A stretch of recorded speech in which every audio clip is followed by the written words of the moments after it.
Un constat, un combat. Dans un monde où une information en chasse une autre, de crise en crise, toujours ramené dans le présent, bienvenue dans la zone libre pour prendre un peu de hauteur. Dans une société de plus en plus dysfonctionnelle confinant à la dystopie, pour éviter le pire, un constat, un combat. Aujourd'hui, en partenariat avec la revue Disruption, notre émission d'actualité hebdomadaire, La Revue Libre.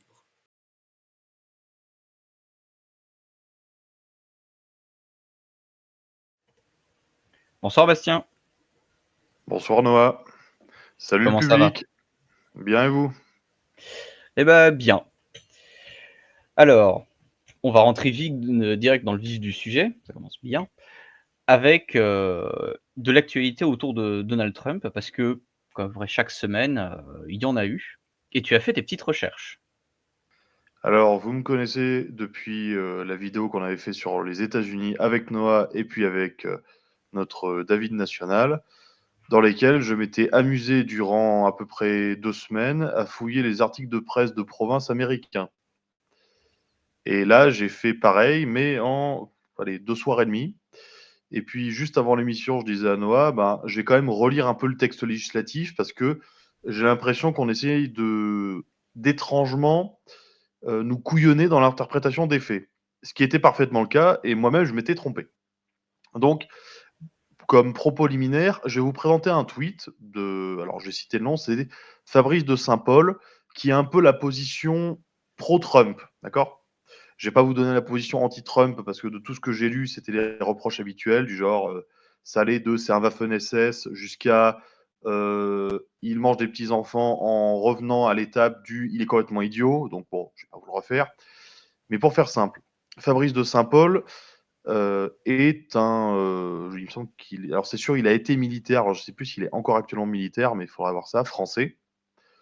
Et il a fait un tweet dans lequel il disait, voilà, Trump, il a un plan d'économie de 4 000 milliards, Trump, il va renforcer le mur du Mexique, etc. Et je vais vous le lire pour que vous ayez un point précis. Donc, de longues heures, le vote a eu lieu à 3 heures du matin. Résultat final, 51 contre 48. Attachez vos ceintures, c'est énorme pour Trump et le programme America First. Vous direz merci à mon accent anglais. Laissez-moi vous détailler ce que contient ce plan massif. Réduction d'impôts, Trump rendue permanente, financement du mur frontalier, augmentation majeure du budget de la défense de 150 milliards de dollars supplémentaires, coupe budgétaire drastique, traduction, des frontières plus fortes, une économie plus forte, une Amérique plus forte. Vous comprenez, ce soir, vous êtes sur Fox News. Outre la plaisanterie, en fait, il vous aborde tous ces points-là de manière très élogieuse, améliorative pour Trump. Le problème étant, c'est que c'est pas un projet de loi en tant que tel, et c'est pas non plus un projet de loi de finances. Je m'explique. En fait, ce qu'ils ont fait actuellement, c'est ce qu'aux États-Unis ils appellent une recommandation parlementaire. C'est-à-dire que, pour faire très simple, je vais vous le résumer comme ça. Imaginons, vous prenez le Sénat français et l'Assemblée nationale française. Là, on est au Sénat français. Le Sénat français va se dire, bon, vu que l'opposition m'agace, m'embête, me rend la vie impossible, je ne peux pas faire mes projets de loi, ça n'avance pas, ben, je vais faire un cadre juridique, légal, dans lequel je vais dire, l'objectif c'est ça, entre maintenant et 2034.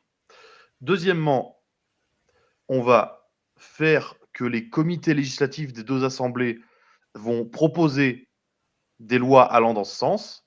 Étape numéro 3, tous les projets de loi vont être fusionnés dans un seul texte dans chaque chambre, donc un seul vote. Troisièmement, j'étais pas à 4. Je crois que j'étais à 4. Bon, bref. Je ne sais pas compter, c'est malheureux, mais voilà.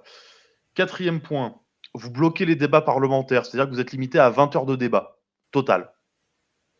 D'accord? Par projet de loi? Par chambre.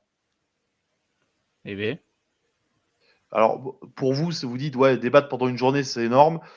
Non, c'est absolument que dalle. C'est-à-dire que oui, oui, vous avez à peine le temps de commencer un speech. Et là, surtout que les démocrates ont commencé à se prendre au jeu du je fais des discours qui durent 24 heures. Donc, non, là, ça marchera pas. Étape numéro 4 ou 5, en fonction de mon mode de calcul aléatoire, on applique une règle en France qui est un article de la Constitution qu'aux États-Unis, ils appellent le BIRD. Alors c'est simple, la règle du Bird, c'est vous n'avez pas le droit de faire des amendements qui vont augmenter les dépenses budgétaires, d'accord? Et vous n'avez pas le droit de faire de projets de loi qui vont créer des déficits, c'est-à-dire des C'est coûts supplémentaires. mais c'est l'inverse, de la France? Où on a littéralement pas le droit de proposer quoi que ce soit qui, fasse baisser les recettes de l'État. Bon, heu, on n'est pas tout à fait sur la même chose, mais ça m'y fait furieusement penser. Bah, c'est-à-dire que à ce moment-là, je peux que me dire que c'est du parlementarisme rationalisé à l'excès. C'est-à-dire que littéralement, vous mettez un cadre, vous-même, vous allez définir les règles à l'intérieur, vous allez dire à chacune des chambres, c'est les comités législatifs qui rédigent tout. Une fois qu'ils sont rédigés, vous avez le droit de parler pendant 20 heures. Mais par contre, au cas où, si vous auriez l'idée malencontreuse de vouloir amender le texte, ah non, vous ne pouvez pas si ça augmente les dépenses publiques ou si ça crée des déficits. Donc en fait, vous êtes coincé sur 90% des sujets. Alors honnêtement, en tant qu'amateur des techniques de fourbe, Ah, c'est clair que c'est ça ouais, l et c'est passé ça? ouais, dans les 2 chambres. Ah, Il c'est y a c'est un beau mois. d'avoir la majorité. Il y a un mois. Et ils ont fait aussi ça pour une autre raison, c'est pour éviter de devoir faire un vote à la majorité des 2 tiers. Bon, c'est du droit parlementaire américain. Même moi, je pense pas avoir tout compris, donc je vais vous faire les choses dans les grandes lignes. Donc là, on parle du HCAN-RES, voté le 5 avril au Sénat et le 10, si mes calculs sont bons, je crois que c'était 5 jours plus tard, donc s'ils l'ont voté dans la nuit, je suis complètement coincé. Mais C'est voilà. pas grave. Pour faire simple, c'est un cadre pour le budget 2026 à 2034. Mmh. Oui, ça fait un peu large, hein, je vous le dis tout de suite. Ouais. Donc, étape 1, ça confirme la loi sur les taxes de 2017 de Trump. Alors, c'est la loi 115-97 qui est confirmée. Donc, baisse des impôts. Alors, pour faire simple, je vais vous donner un peu l'ordre d'idée. On est passé sur le premier mandat sur les impôts sur les sociétés, entreprises, appelez ça comme vous voulez, de 40 à 21%. Là, l'objectif, c'est de passer de 21 à 15%. Ah oui, ah le tax cut, Ah oui, oui. il est Alors, net. encore une fois, là, il n'y a pas de texte de loi, donc je dis ça, peut-être que demain, on va se rendre compte que retournement de situation, ça n'aura pas lieu, mais à l'instant T, c'est ce qui est prévu. Donc, Mmh. deuxièmement, concernant le mur de Trump. Alors, dans ce texte-là, il n'y a rien qui s'apparente clairement au mur de Trump. Mais là où vous voyez que quand même les juristes qui ont fait ça sont un tantinet rusés, c'est qu'ils ont dit que concrètement, il n'y a pas de mention directe, mais des objectifs permettant au comité de sécurité nationale d'aller dans le sens du financement du mur. C'est-à-dire que grosso modo, on ne le finance pas directement, mais les comités qui vont diriger la sécurité nationale vont pouvoir prendre des mesures allant dans ce sens. Et du coup, c'est pas l'exécutif, le gouvernement qui fera ça, mais les comités. Il faut voir le niveau d'indépendance de ces comités, mais je vous dis, ça me semble vraiment être l'outil un peu sournois que j'apprécie sur le. Ouais, c'est du parlementarisme rationalisé un peu énervé, mais j'aime bien ça. Il y a un côté un peu, vous savez, le, la, la- le montage intellectuel un peu sinueux pour au final que ça se termine par ah, je vous l'ai mis à l'envers. Mmh. Mais bon, ça, il y a quand même un côté, il y a quand même un côté un peu, je vais pas dire prestidigitateur, mais c'est-à-dire que il a fait ouf, ouf, ouf, ouf, vous voyez plus rien, hop, ah, pas de mur, ah, c'est bon, vous êtes content, et puis juste après, hop, vous avez quand même un mur. Voilà. Ensuite, point numéro 3. Alors là, c'est là où c'est un peu contre-intuitif par rapport à la volonté isolationniste de Trump, qui est parfois une volonté isolationniste seulement de façade. Bon, Panama, Canada, bon, bref. Voilà. C'est-à-dire qu'en fait, entre 2026 et 2034, ils ont prévu de faire passer le budget militaire américain à 1 million de milliards et plus 900 000 milliards, enfin 950 000 milliards. Eh mais du coup, lui qui voulait apparemment baisser le budget, il va le faire monter. Alors, je vous dis, je vais retrouver ce que j'avais cherché parce que les chiffres me paraissent absolument, C'est garanti risque. absolument. C'est garanti Ouais, risque. voilà, c'est très, très, très, très compliqué. C'est-à-dire que par exemple, là, ça vous ferait. Alors, j'espère que je ne me suis pas trompé d'échelle, mais 1,087 trillion de dollars en 2034. Exactement. Alors, pour ceux qui savent ce que c'est un trillion, c'est 1 million de milliards, de ce que j'ai compris. Hein. Alors, attendez, je vais Non, un vérifier. trillion, c'est 1000 milliards, je crois. Oui, voilà, 1000 milliards. Bon, désolé, je me suis un peu emmêlé les pinceaux, mais attendez, je vais vérifier ça 2 minutes. Donc, trillion. Donc, un trillion. Un trillion, Mais c'est. et donc ils voudraient réaliser des économies dans d'autres domaines, d'autres budgets pour finalement financer l'armée. Alors, C'est pas une oui, mais super nouvelle, a priori. oui, mais encore une fois, le problème, c'est que là, je vous dis, en même temps, vous avez une annonce d'un des responsables de l'armée américaine qui a nommé Trump, qui a dit non, mais maintenant, on veut une audit de l'armée. Donc, Donc faire des économies est-ce sur que de la c'est pas en rationalisation de même temps, dépenses? voilà, mais est-ce que c'est pas en même temps, je vous donne un os, puis de l'autre côté, je veux quand même faire une audit, rééconomiser du pognon que j'ai quand Mmh. même injecté, donc au final, du pognon qui ne sera pas investi, donc j'aurai quand même un meilleur budget. Ouais. Voilà, c'est qu'en fait, je vous dis, pour moi, il y a beaucoup trop de. C'est. Enfin, voilà, pour moi, il y a beaucoup trop de paramètres. Il y a Mmh. beaucoup trop de paramètres. Donc, alors voilà, donc 1 trillion, c'est 1000 milliards. Ouais, c'est ça. Ouais, c'est ça, 1000 milliards, ok. Et pas un. Ah oui, j'ai mis un petit m, donc oui, c'était pas million, c'est bon, bref. Pour ceux qui savent pas, vous apprendrez ça quand vous faites de la prise de notes. Petit m, c'est 1000. Grand M, c'est million. Grand M avec une barre dessus, c'est milliard. Bon. Mais mea maxima culpa. Ensuite, autre point. Alors là, par contre, je vous dis, quand j'ai lu le paragraphe en question, c'est incompréhensible. Alors, j'ai dû le relire 5 fois. Alors, c'est la diminution des dépenses, c'est prévu à la section 5002B. Ouais, d'accord, Voilà. pour des étrangers, ça parle Alors, pas. pardon? Pour des étrangers, ça ne parle pas. Oui. Alors, la section 5002B, elle prévoit de diminuer de 2000 milliards de dollars les dépenses américaines entre 2026 et 2034. Plus prévoir un fonds spécial pour diminuer encore de 2000 milliards. Alors, le fonds spécial, j'ai pas exactement compris en quoi ça consistait, mais ça m'a l'air quand même d'être un moyen détourné de dire on peut encore diminuer de 2000 milliards, parce que c'est comme ça que c'est formulé et que c'est comme ça que ça a été défendu par le rapporteur de la commission. Encore une fois, Clairement. je peux me tromper, mais ça me paraît quand même être un énorme plan de fourbe si j'ai tout compris correctement, et si c'est pas le cas, je m'en excuse par avance. Ça s'annonce compliqué Ensuite, parce que le Doge qui fait de la simplification administrative, qui vire des choses qui sont jugées inutiles ou des choses comme ça, n'est pas encore arrivé, à ses objectifs d'économie. actuellement, ils en sont à la dernière chose que j'ai lue, ils en étaient à entre 160 et 200 milliards d'économies. Alors bon, Ce qui est déjà énorme, mais oui, c'est énorme parce qu'en France, ce qu'on sont pas appelle une leurs objectifs. économie, enfin, c'est énorme parce qu'en France, ce qu'on appelle une économie, c'est quand on augmente un peu moins le budget. Oui, je sais, c'était méchant, mais j'assume. Ensuite, autre point, parce que Trump, le méchant, néolibéral, agro-grou. Voilà, alors juste dans le projet de loi, il y a marqué protection renforcée de la sécurité sociale, Ça existe?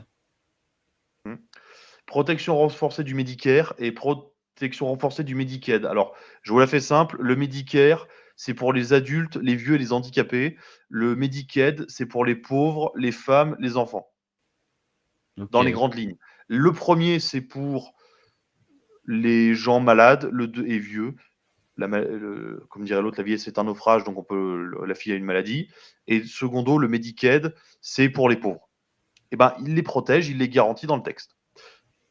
Chose que je vais quand même rajouter, c'est qu'il n'y a pas si longtemps que ça, vous avez eu Trump qui a signé un décret, qui est très Mmh. marrant lui aussi, qui s'appelle le décret de la nation la plus favorable. Alors vous allez me dire, qu'est-ce qu'il raconte, cette espèce de New-Yorkais alcoolique qui Ça me ressemble dit à un quelque beauf chose ça. du 24e détroit de New York. Eh ben, c'est pas compliqué. Ça veut dire qu'en fait, Trump, il a signé un décret qui va encore plus loin que ce qu'avait prévu Kennedy. Robert Kennedy, pas JFK. Je sais que Trump est vieux, mais pas à ce point. Trump, en fait, dans son décret de la nation la plus favorable, ça dit quoi? Ça dit que, un, plus d'intermédiaires entre les labos producteurs de médicaments et un Américain avec une prescription médicale. Donc, vous flinguez tous les intermédiaires d'un coup. Deux, le médicament vendu aux États-Unis doit avoir le même prix que le médicament vendu dans le pays au monde où son prix est le plus bas. Oh la vache. Alors, vous voyez, encore une fois, Trump, réalité. Trump, réalité. Ouais, c'est quand même chaud. Il y a bien que les États-Unis qui pourraient se permettre de ce genre de choses pour plier l'industrie à sa volonté, hein. Mmh. Et il y a un autre Est-ce que ça facteur va assez marcher après, la grande intéressant. question? Il y a un autre facteur assez intéressant, c'est qu'en plus de ça, je crois qu'on va arriver, alors je j'ai plus la donnée en tête parce qu'en fait j'en ai trouvé 4 différentes, mais pour faire simple, il y a au moins 100 milliards d'argent qui sont versés à des labos étrangers qui vont être soit taxés, soit réinjectés dans les États-Unis Mmh. pour la recherche médicale. Alors encore une fois, je sais alors j'ai trouvé 4 chiffres différents. À chaque fois, c'était pas expliqué pareil. Donc, hypothèse, mais on a l'air vraiment d'aller sur un recentrage des fonds, des moyens et à privilégier l'entité américaine. Autre point, ils ont déjà planifié pour 2034 un possible déficit de 150 milliards de dollars. Pour le budget états-unien, c'est comment? C'est beaucoup? Bah, je vais vous dire ça tout de suite parce que j'ai pas regardé comme tout bon chercheur. J'ai pas l'impression que Déficit. c'est tant que ça. Bien sûr, pour le budget français, c'est à peu près la norme. Je plaisante, Attendez. mais Déficit budget américain en 2024. ça m'étonnerait pas que ce soit en baisse par rapport à 1300 l'actuel. milliards de dollars. Ouais, d'accord, c'est une énorme baisse. D'accord. Euh, Ouais, voilà, bon, ils se permettent une petite rallonge, mais bon, c'est tout à fait sympatoche. Ah ouais, ouais, le Alors, la rigueur budgétaire, oui, mais voilà, c'est que bon, on va mettre des médicaments qui auront le prix en valeur monétaire d'un roupie. On va protéger la Sécu, le Medicare, le Medicaid, mais bien ouais, entendu, pour voilà. les Alors, encore une médicaments, à fois, voir si ça va marcher, hein, ça. oui, mais encore une fois, je vous dis, ça, plus les tarifs douaniers qui nous a fait le coup d'avant, Mmh. alors on dira ce qu'on veut, hein, mais c'est quand même très non conformiste. Ah bah, c'est un bourrin. C'est un bourrin et il utilise tous les leviers de puissance qu'il a, hein. En plus, je veux dire, enfin, je suis désolé, mais faut pas être un chimpanzé pour avoir pondu un plan légal comme ça, quoi. C'est voilà. Surtout qu'en plus, là où on peut penser qu'il va être un espèce de giga néolibéral, méchant, à gros grou, il fait des trucs de plutôt socialisants. Et là où on pense qu'il va être socialisant, il fait des trucs de. Enfin, on s'est compris, hein, mais voilà. Pareil, non interventionniste, mais je mets de l'argent dans l'armée. Donc, encore une fois, peut-être que le personnage est quand même plus complexe qu'il en a l'air. Bah, il reste Autre surtout point, dans une optique de rivalité avec la Chine. il y a L'investissement ça. militaire se comprend, mais Alors, je vais juste donner deux, trois petites infos complémentaires sur Trump parce que je trouve ça marrant. Et comme dirait l'autre, c'est marrant. Alors, premièrement, le président du Dodge américain a dit ben, techniquement, dans l'American Postal, qui est l'équivalent de la poste américaine, mmh. ils n'ont pas le droit d'avoir de déficit. Le budget doit être obligatoirement à l'équilibre. Et en fait, il disait ben, depuis 2007, il y a des milliards et des milliards de déficit. Ah. En moyenne, ça tourne autour de 9, Mmh. comme œuf. Voilà. Juste pour la petite blagounette de la soirée. Alors, encore une fois, je vous dis ça un peu au levé, histoire de vous faire rigoler, mais passons. L'OMS, Plus financement. ben, ils vont licencier 21% de leur personnel et diminuer 21% leur budget. Du personnel fourni par les États-Unis? Non, non, de leur personnel à eux. Attends, du Ils vont personnel de licencier, l'OMS? oui, ils vont licencier 21% de leur personnel et diminuer de 21% leur budget. Mais Ouais, non, mais l'OMS, c'est une organisation internationale. Il est question de oui, la mais contribution des États-Unis. Les États-Unis étaient le premier Mmh. fournisseur de Contributeur. fonds devant Bill Gates. Et Bill Gates, il a dit quoi? Il a dit ouais, non, mais en fait, je peux pas payer. En fait, je peux pas mettre plus d'argent parce que voilà, il y a plus assez pognon. Et dernière chose assez marrante qui s'est passée aux États-Unis, on a eu le premier État américain qui a supprimé l'impôt sur le revenu. Alors, c'est le Lequel? Mississippi avec le gouverneur Tate Reeves. J'aurais pas été surpris que ce soit un truc du genre le Delaware, parce que c'est un État qui a un paradis fiscal, Ouais. il me semble, mais Mais bon, autant vous dire que je me suis pas ennuyé parce que je vous dis, j'étais comme un chipmunk s'entourait de noisettes. C'était absolument fantastique. Il y avait des trucs bizarres partout. Et à la fin, Noah m'a dit, bon, quand même, va falloir que tu te calmes un petit peu parce qu'il y a trop de trucs et on n'est pas sûr. Donc, on va concentrer. Oui, mais honnêtement, vous prenez un gamin, vous le gavez de sucre et vous le jetez dans un parc d'attractions avec budget illimité. Vous pensez qu'il va faire quoi? Eh ben, j'étais dans cette situation-là, moi. Et ben, il va Voilà. mourir, il va mourir d'hyperglycémie. Voilà. Donc, on passe à l'actu numéro 2. C'est ça, une actualité plus légère, on va dire en termes de masse, de contenu, mais plus lourde quand même en implication. Parce que, petit point sur l'actualité entre l'Inde et le Pakistan, les tensions qui ne semblent pas vouloir baisser. Alors, on n'a pas eu de nouveaux, à ma connaissance du moins, de nouveaux événements depuis lors. Peut-être que ça a marqué un point d'orgue ou qu'il se prépare pour quelque chose de plus gros. Mais ce 9 mai, on aurait eu, d'après des observateurs et notamment le ministère de la défense pakistanais, un affrontement assez important d'environ une centaine, 100 à 125 apparemment appareils, au-dessus, de la frontière indo-pakistanaise. Donc, ce serait le plus gros affrontement aérien depuis la dernière guerre, qui aurait notamment vu 5 appareils, indiens, être abattus, dont possiblement un Rafale. Bon, en conséquence, il n'y a pas eu apparemment plus que ça, à part bien sûr, le pauvre cours de Dassault Aviation qui, on a avec la rumeur, on a pris un petit coup dans la trogne parce que, le cours a baissé de 11 à la suite de l'annonce de la destruction d'un Rafale potentiel. C'est quand même un peu les boules, hein.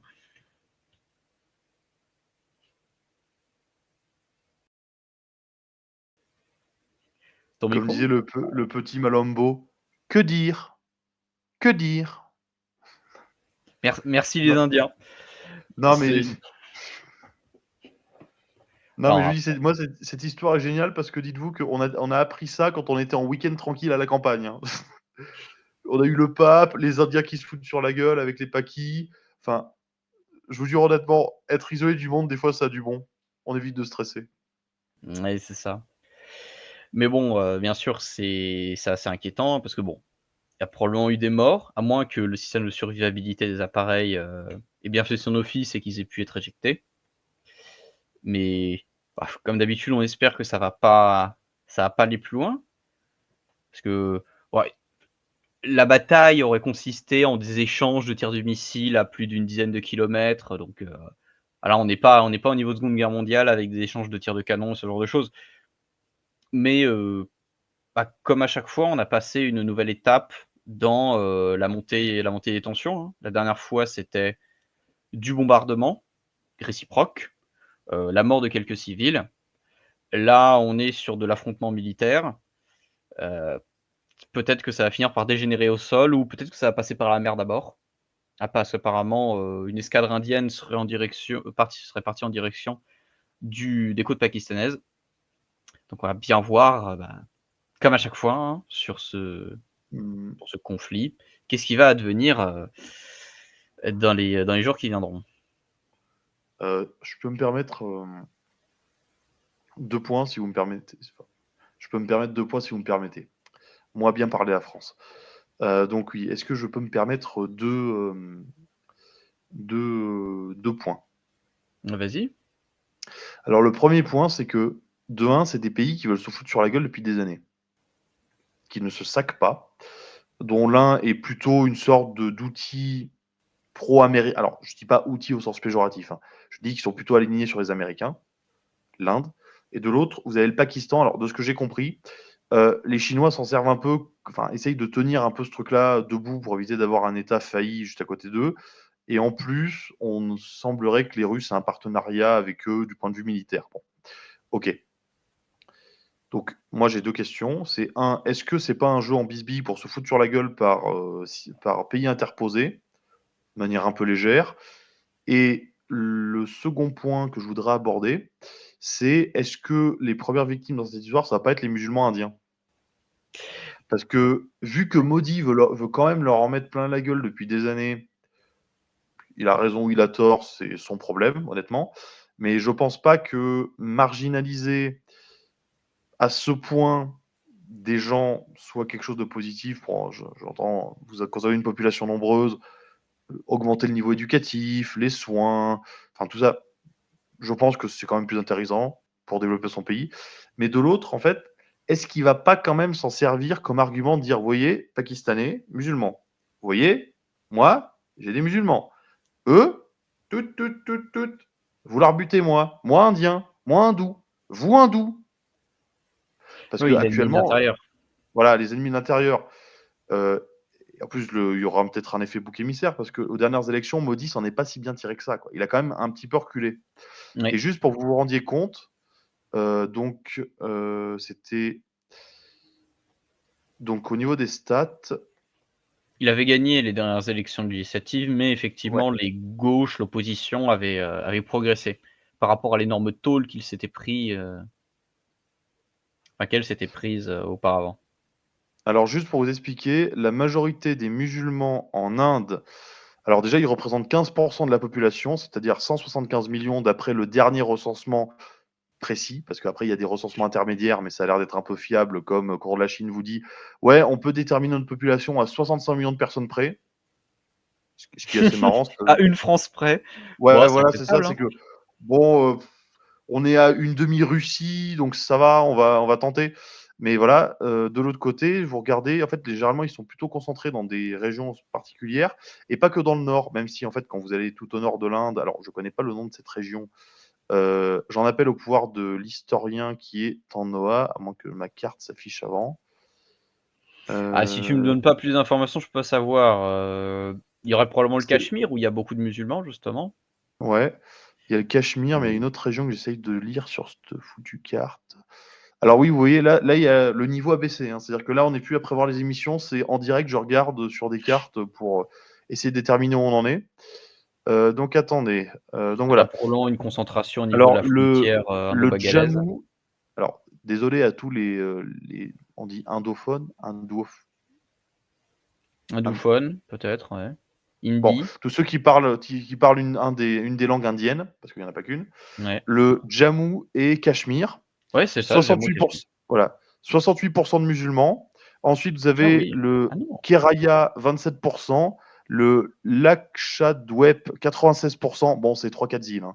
Le Assam, 35 le Bengale Mmh. occidental, 28 et Logique. le Uttar Pradesh, 20 L'Uttar Pradesh, c'est pas au-dessus du Bangladesh, ça? Non, c'est au sud du Népal. Enfin, vous prenez le Ouais, Népal, d'accord. la partie ouest, c'est C'est en l'Uttar dessous. Pradesh, ça? Enfin, Ouais, Uttar Uttar Pradesh, Uttar Pradesh. Pradesh, ouais, c'est ça. Ouais, bah, c'est des régions qui sont historiquement dans les zones d'influence musulmane, des royaumes qui étaient dans le coin, enfin des sultanats qui étaient dans le Les nord, Moghols, ouais. entre autres, oui, mais même avant eux. Et le Jammu et J'imagine. Cachemire, bah, c'est normal. Cependant, je m'attendais à plus de musulmans que ça dans le Jammu et Cachemire, comme quoi. Bah, c'est-à-dire que déjà, il y a l'air d'avoir quand même un phénomène, de mise au ban de la société. Mmh. Deuxièmement, il semblerait quand même que Modi avait comme idée pour ces législatives-là qu'il a gagné, mais dont il a quand même reculé, il voulait faire un code civil unifié à toute l'Inde. Ouais. Donc c'est-à-dire que grosso modo, bye bye la polygamie, bye bye, enfin, il voulait vraiment faire un code hindou pour, harmoniser la société. Et enfin, je pense aussi qu'il y a quand même une volonté politique derrière, même si Modi est quand même un type hors norme, hein, c'est-à-dire qu'à la base, il était gouverneur d'une région qui était la seule fonctionnelle en Inde. Et en plus de ça, il a fait des travaux au niveau des rails, des transports pour essayer de reconnecter l'intérieur du pays, parce qu'avant, le pays était vraiment coupé en deux ou en quatre, selon ce que j'ai lu. Bah, on a affaire à un grand politicien, mais qui, malgré cette espèce de maestria développementaliste, ou, enfin, si on peut appeler ça comme ça, il a quand même des petits retors de politicien, c'est-à-dire, je vais faire un ennemi de l'intérieur, je vais me le rosser, je vais faire plus d'un % dans les sondages, et en même temps, je peux leur retirer le droit de vote. Surtout qu'en plus, il y a déjà des régions en Inde, de ce que j'ai compris, alors à vérifier bien entendu, qui serait sous gouvernance déjà directe de l'État central. Des régions sous tutelle, en fait. Ou à peu près. C'est un peu comme quand vous avez en Espagne une communauté autonome qui fait n'importe quoi comme la Catalogne et que l'État central gère directement l'autorité. D'accord. Donc voilà. Ouais. Bon, bah, voilà pour le point sur l'Inde-Pakistan. On va passer ensuite à l'autre grosse information véritable sur le nouveau pape, Léon Le, XIV. Ah, c'est pas le cardinal Sarah? Ah merde.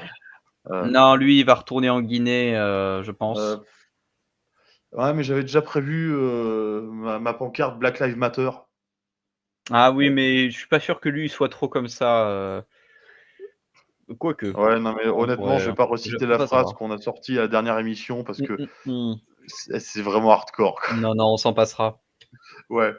Donc, alors, je suis désolé pour là-dessus, j'ai bossé, mais vu que j'ai pas synthétisé mes feuilles, vous allez me voir faire des regards comme ça, un peu à gauche, à droite, de manière frénétique, en vous demandant est-ce qu'il est en train de faire un AVC? Et la réponse sera bien entendu peut-être. Donc, étape 1, pape américain, premier pape États-Unis. stricto sensus américain, pape qui a un âge qui est assez jeune quand même, hein. Il est né en 55, donc il a 69 ans.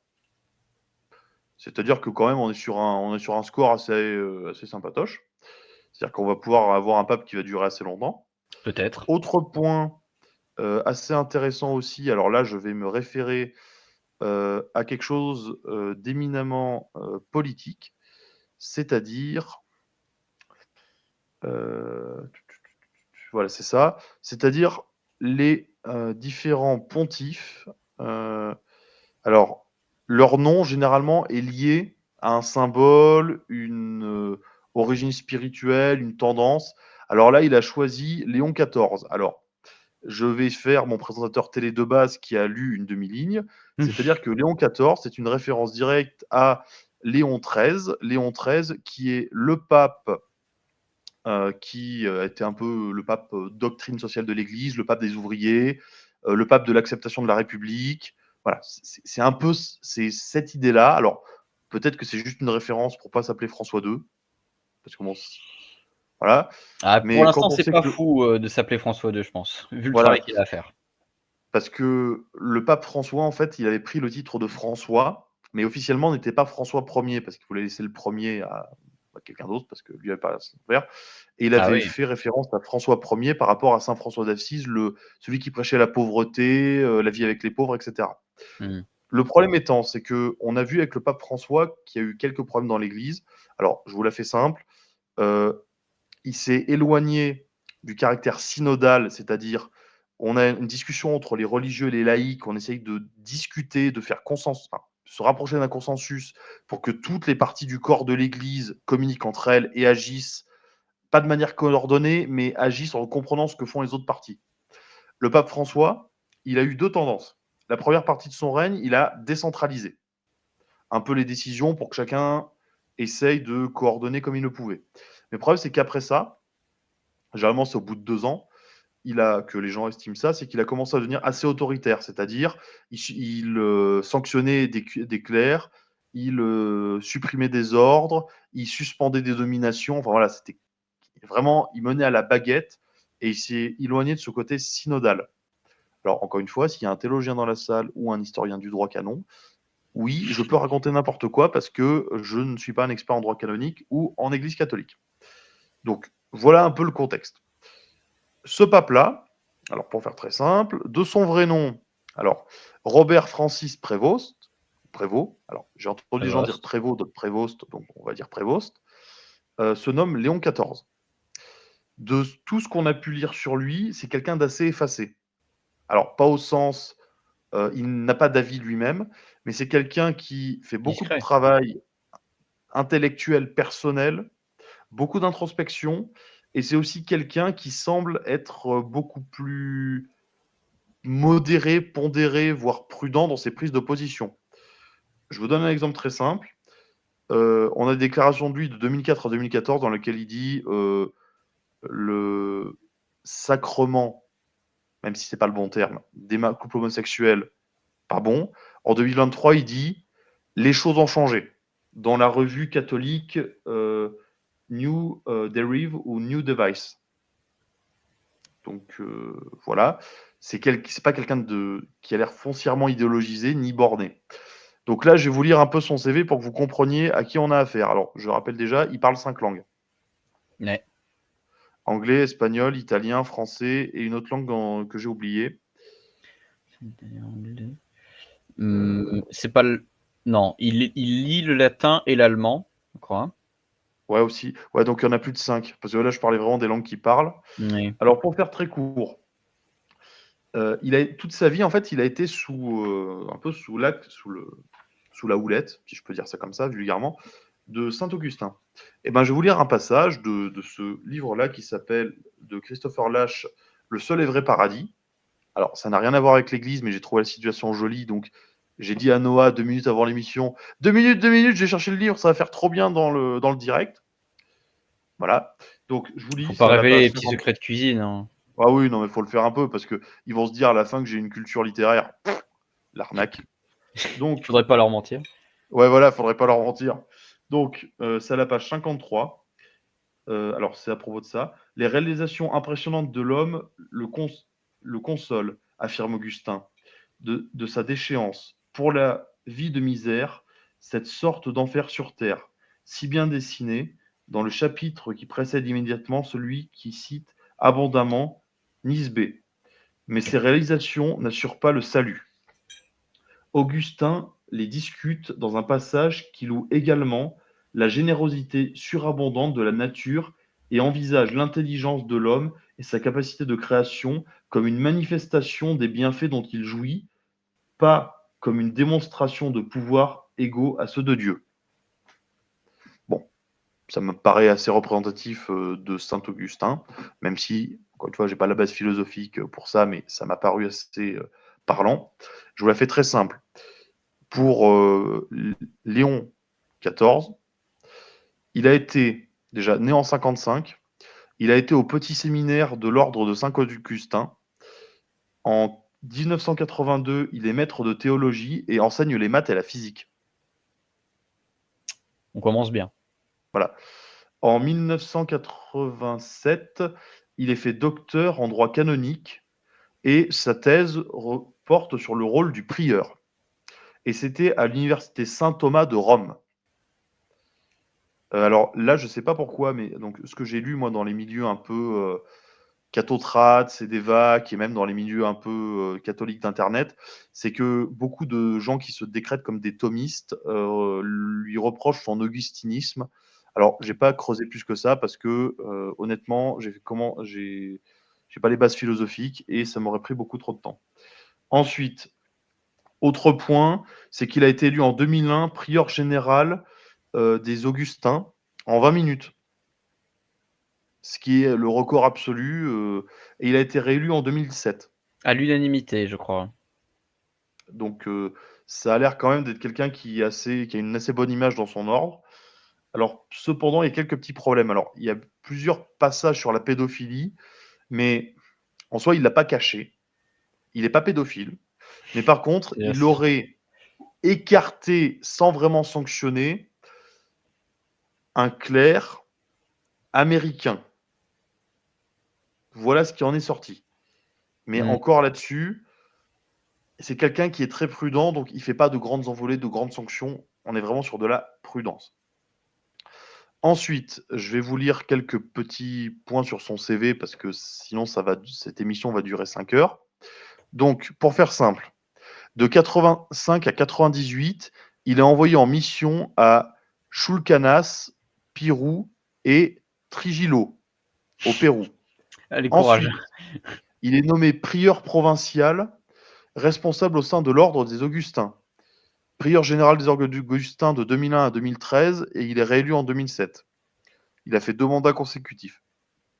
Il a été administrateur apostolique de Chiclayo. Au Pérou. Et il a été ordonné évêque le 12 décembre 2014.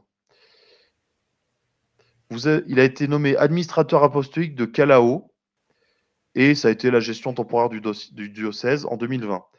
En 2023, préfet du dicaster pour les évêques, nommé archevêque ad personam. Cardinal diacre de Santa Monica, le 30 septembre 2023, prend possession le 28 janvier 2024. Promu cardinal évêque d'Albano le 6 février 2025, ce qui augmente en fait ses compétences au sein de l'Église, et après il est nommé pape. En fait, il n'a pas cessé de monter, logiquement. Voilà. Alors, c'est quelqu'un aussi qui est très connu parce qu'il a été énormément présent dans beaucoup de séminaires. Alors, je vous fais pas du cours Alors, de structure administrative de l'Église catholique, mais je vous la fais simple.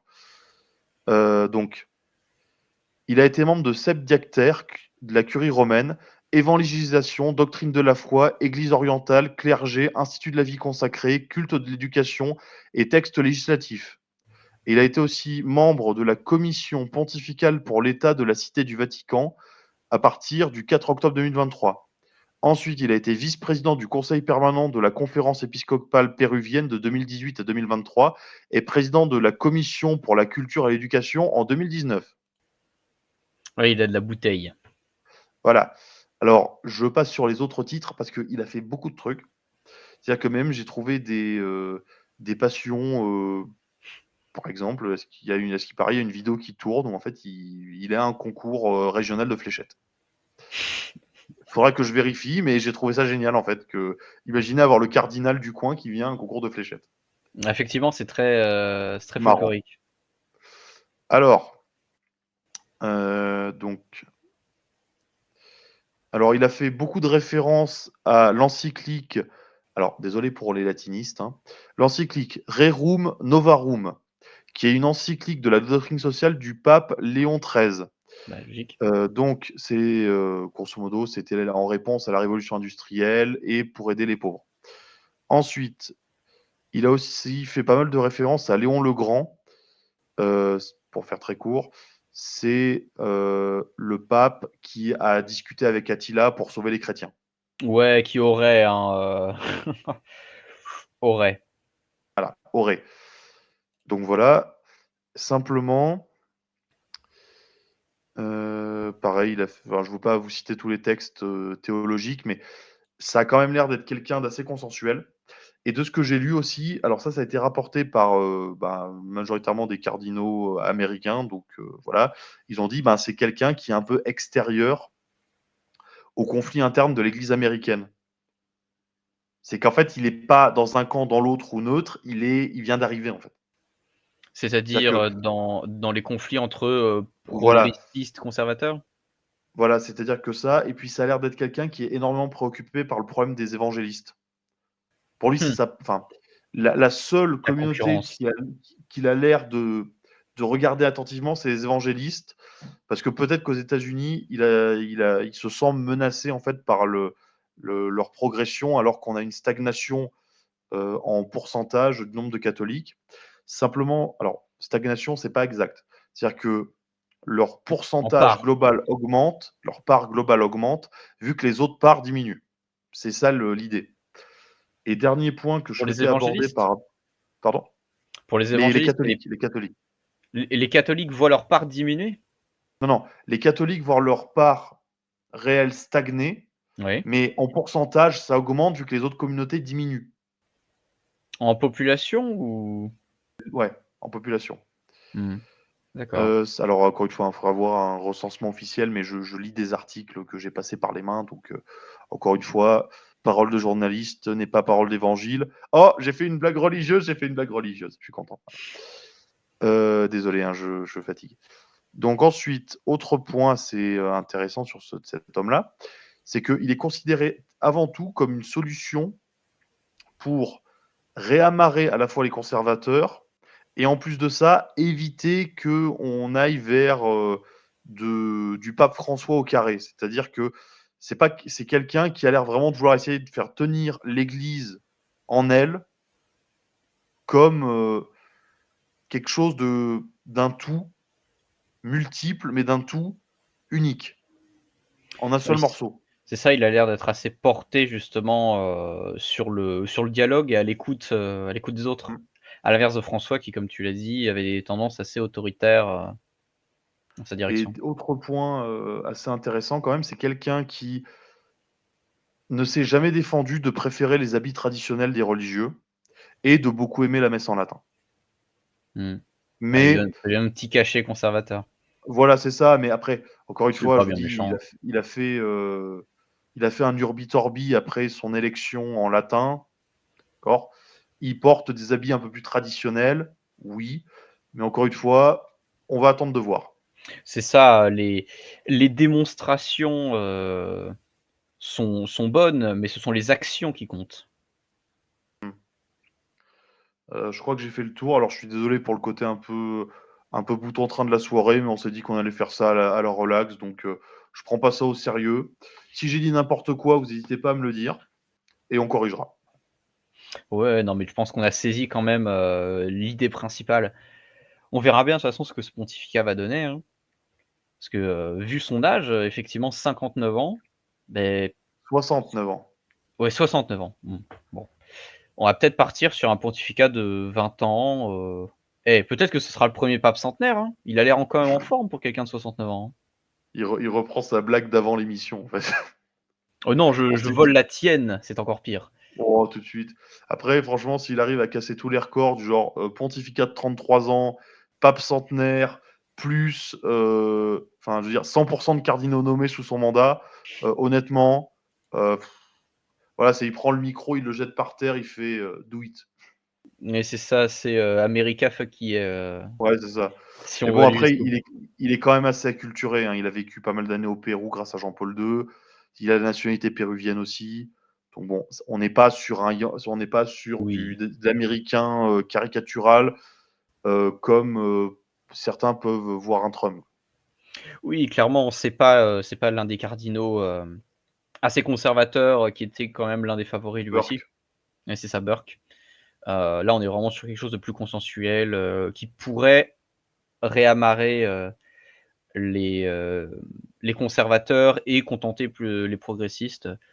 En fait, traiter un petit peu les plaies, que François a créées ou, celles qu'il a laissées, ouvertes durant son pontificat. Mais bon, enfin, même si je suis pas plus porté sur ça qu'autre chose, paix à son âme quand même. Voilà. Je pense que là-dessus, on va pouvoir conclure sur ce sujet-là et passer au suivant. C'est un sujet qui fait virevolter la France depuis des années, au rythme des tambours, ô tendre amour déchu. Et on parle de qui? On parle de Lala, on parle de l'Alger, on parle de là. L'Algérie, On est parti. l'Algérie, cette partie de la France, n'est-ce pas? Je fais Non, non, vous le extrêmement faites mal. mal, Non, attends. ouais, ouais, je le fais très mal. Vous êtes parti de la France, n'est-ce pas? Excellent. Voilà. Merci beaucoup à Ganesh 2 qui est en studio avec nous, qui parle au travers de Bastien. Je vous garantis, si cette vidéo fait 10 000 vues, je lance un Jean-Marie Le Pen Gaming 2. La Non, concurrence, mais, ah non, mais on y va là, c'est bon. et donc dans la veine du feuilleton, diplomatique entre la France et l'Algérie, donc je vous fais un bref rappel des épisodes précédents. On a eu, une tentative d'enlèvement apparemment d'un influenceur algérien par des gens affiliés au service de renseignement, justement algérien. Ce qui a amené la France à, protester et enlever, non, quoique c'est l'Algérie qui a réagi en premier, si je ne dis pas de bêtises, qui a retiré certains de ses, enfin qui a fait revenir en France certains personnels de l'ambassade de France, dont des personnes rattachées au renseignement, au ministère de l'Intérieur et tout ça. La France a répondu en renvoyant des personnes de l'ambassade algérienne, bien sûr des profils, beaucoup plus, standards et moins impactants. En même temps, c'est la France qui a le plus, à perdre dans cette histoire, je pense. Du moins actuellement du point de vue surtout migratoire, les visas et tout ça. L'affaire s'était un petit peu calmée parce qu'on a au milieu, la problématique de la condamnation, de Boualem Sansal, qui est actuellement, détenu en Algérie. Et là, ces derniers jours, à la suite de la publication dans le Journal du Dimanche d'un article intitulé «Barbouzerie algérienne en France», avec le titre déjà c'est vendeur, qui mettrait en lumière, certaines activités de la part des services algériens sur le territoire français, eh bien, ça aurait rallumé le feu, on va dire, de l'affaire en cours. Et aux dernières nouvelles, on est à 15 nouveaux agents consulaires français, dont des nouveaux qui avaient été renvoyés, affiliés au ministère de l'Intérieur, au visa, tout ça, qui ont été dégagés de l'ambassade française à Alger. Et face à ça, on a notre ministre des Affaires étrangères, Jean-Michel Barrot, si je me trompe pas sur son nom, bon, en même temps, ils sont tous tellement anecdotiques dans ce gouvernement, eh bien, qui promet une réponse immédiate, ferme et proportionnée face à une décision brutale et injustifiée de la part du gouvernement algérien. Alors moi, ça me vend du rêve, hein, parce que bon, depuis le temps qu'on nous promet une réponse forte, de la fermeté et quoi que ce soit, en fait, j'attends d'en voir la couleur. Mais bon, ça concerne l'Algérie, j'en attends pas beaucoup. Non, mais bon, on va être honnête, hein, c'est juste le 20 millième épisode de Dragon Ball sur le combat Freezer Sengoku avec le fameux oui, le combat va se terminer bientôt. 5 heures plus tard, oui, le combat va se terminer très très bientôt. Donc bon, on vous rassure, PTDR, il n'y aura rien. Voilà. Je dirais, pour reprendre l'analogie, quitte à être là-dedans, je dirais que c'est Freezer qui tabasse Goku avant qu'il ne soit en Super Saiyajin, c'est-à-dire, c'est Goku qui pense qu'il peut gagner. Bon, dans les faits, il a quelque chose en lui qui fait qu'il est plus fort, mais Freezer l'éclate. Sauf que le problème de la situation actuelle, c'est que la France, elle fait juste pas d'efforts. Elle se fait juste tabasser et malmener. On va partir d'un constat très simple. Je vais m'abriter derrière Alexandre Delval, d'accord, spécialiste de l'islamisme, qui parle arabe, voilà. Il a dit un truc très vrai. C'est-à-dire que l'Algérie, dès les années 70, en fait, avait un système de bureaux en France pour éviter que les Algériens ne se mélangent avec des Français, ne s'assimilent et pour qu'ils restent liés à l'Algérie. Ok. Deuxièmement, les fonds de transfert des Algériens qui envoient de l'argent au pays, c'est non négligeable. Troisième point, on a la première communauté algérienne d'Europe. Mmh. D'accord. Alors, je vais prendre les chiffres officiels parce que vous avez l'habitude. Communauté algérienne France. Alors, je vais vous prendre les chiffres du ministère de l'Intérieur. Comme ça, au moins, on ne dira pas que. Donc, diaspora algérienne. On est sur, je crois, 2 millions de personnes, quelque chose comme ça. Oui, mais sans les enfants, c'est-à-dire nombre algérien. Alors, attends, je suis sur le site du ministère de l'Intérieur, mais vu que c'est très bien codé. Et les services publics. Je suis désolé qu'on n'ait pas préparé ça plus tôt, mais donc le site est en maintenance. Bon, d'accord. Bon, j'en ai marre. Bon. D'accord, on va dire qu'il y en a 40 millions en France. Ouais, c'est bon. J'en ai marre. Bon, non, mais voilà, je suis désolé, mais j'en ai marre. Je vais sur le site du gouvernement pour essayer de faire quelque chose d'un peu précis. Et là, ça me dit site en maintenance. Bon, d'accord, comme dirait l'autre, Starful. Ouais. Bon, plus sérieusement, je crois qu'on est sur une fourchette. Alors, on parle juste des Algériens. Je crois qu'ils sont à peu près entre 1,5 et 2 millions. Alors, les dernières données, attention, elles sont très précises, hein. En 2008, alors non, j'ai mieux. En 2015, on serait à environ, c'est ce que j'ai dit, 2,5 millions d'Algériens en France, ou de personnes d'origine algérienne. Ça prend en compte quoi? Ça prend en compte les Algériens qui sont venus en France, la première génération, la deuxième? Sur 3 générations. Ok. Bon, ouais, on est la première communauté algérienne d'Europe. Bon, déjà Oui, ça. clairement. Ce qui veut dire qu'il y a beaucoup de fonds de transfert. Ce qui veut dire qu'en plus de ça, ça fait une pression diplomatique. Parce que quand l'Algérie veut foutre le bordel, elle a qu'à claquer des doigts. Et ils ont leur tradition d'ingérence en France. Par contre, de l'autre côté, ça faut le dire, les mosquées algériennes, c'est pas les plus radicales. Loin de là.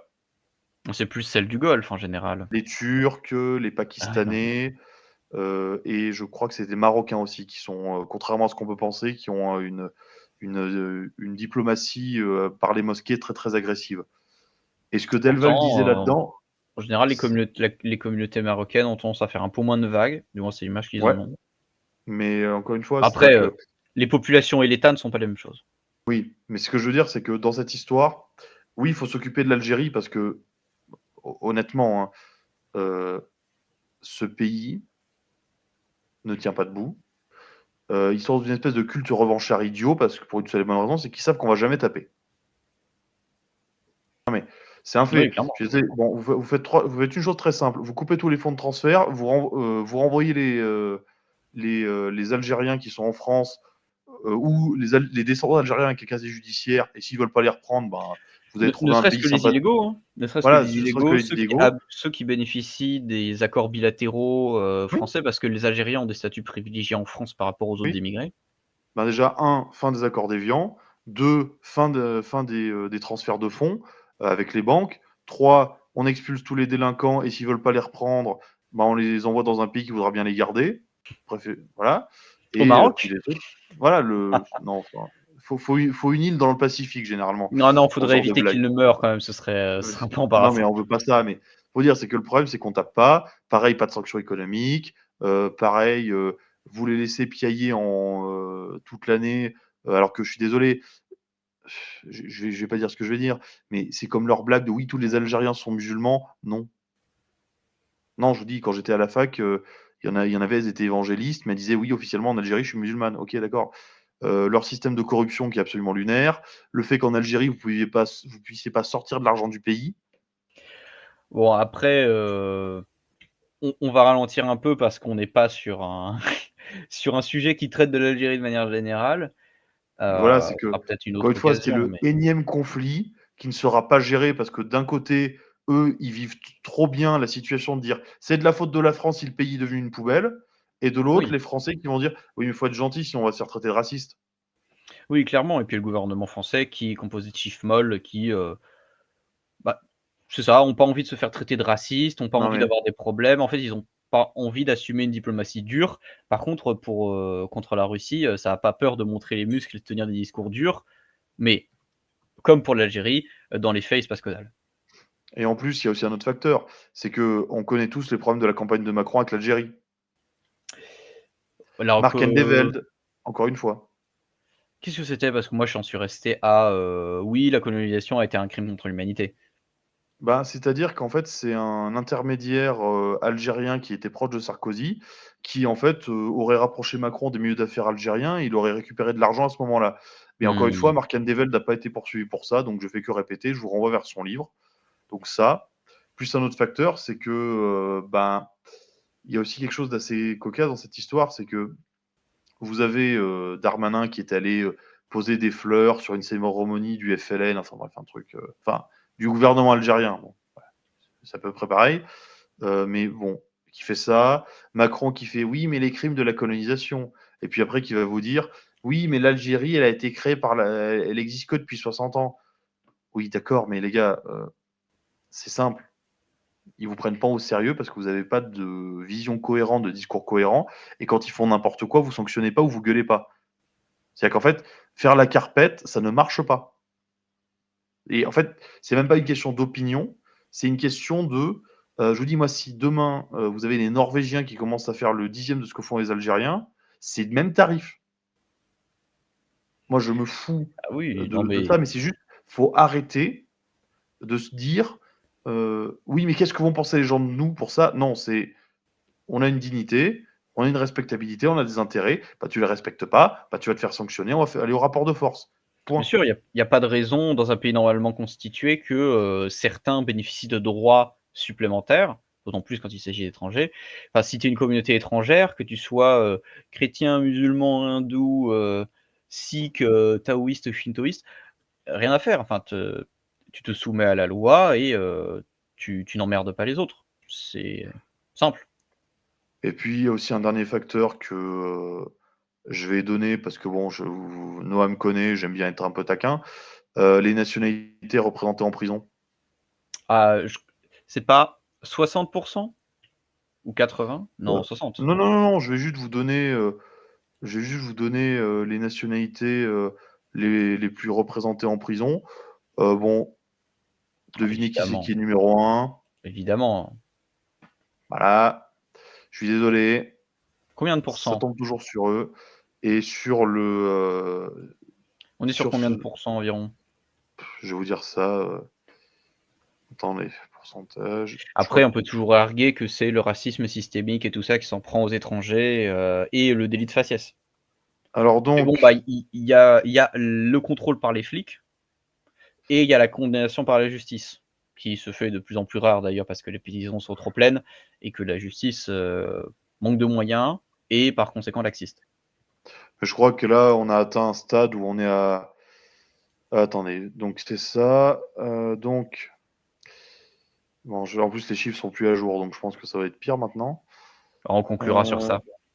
Ouais, non, On c'est ça. conclura Non, sur mais une bonne note. non, mais je sens mais je vous dis, je sens qu'on va encore avoir des problèmes. Donc, il y a 60. Alors, les étrangers. Alors, étrangers au sens nationalité étrangère. Hein. Mhm. Ok. On est sur 25% de détenus étrangers. Ah Alors, oui, ça, en étranger uniquement, c'est-à-dire pas binationaux. voilà. Donc, ça fait. Alors, c'est un article du Figaro qui date Quand d'il y même a beaucoup. 5 heures. Donc, il n'y a pas plus récent. Vous êtes 20 000 individus en prison. C'est D'accord. tout? Il y a si Et peu de places de prison? non, il y a 20 000 étrangers Ah, stricto sensu dans les prisons françaises. d'accord. Et je crois qu'on est à un taux de surcharge de 120 ou 130%.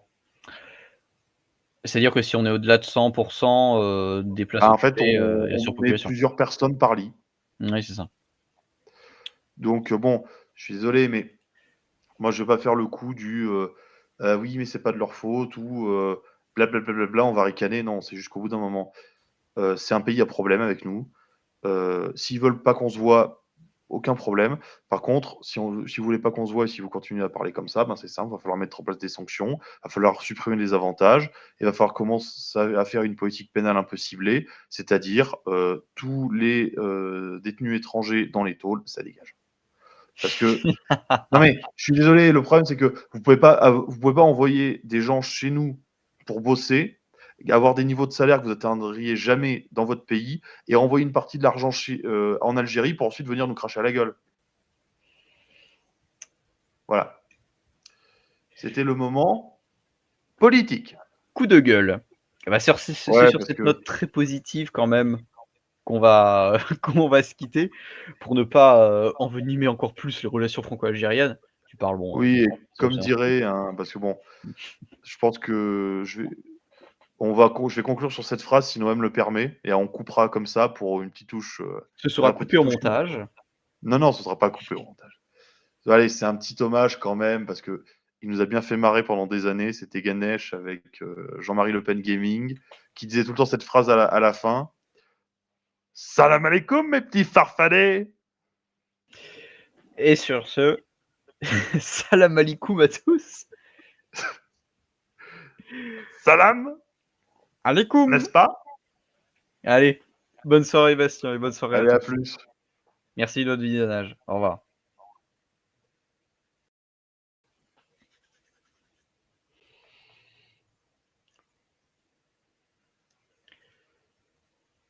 Dans la dissociété des dysphorées contemporaines, il faut garder son esprit critique, soutenir la zone libre, s'abonner à ses réseaux et partager. Dans la société des crises, en dissolution, être dans la zone libre, c'est passer du constat au combat.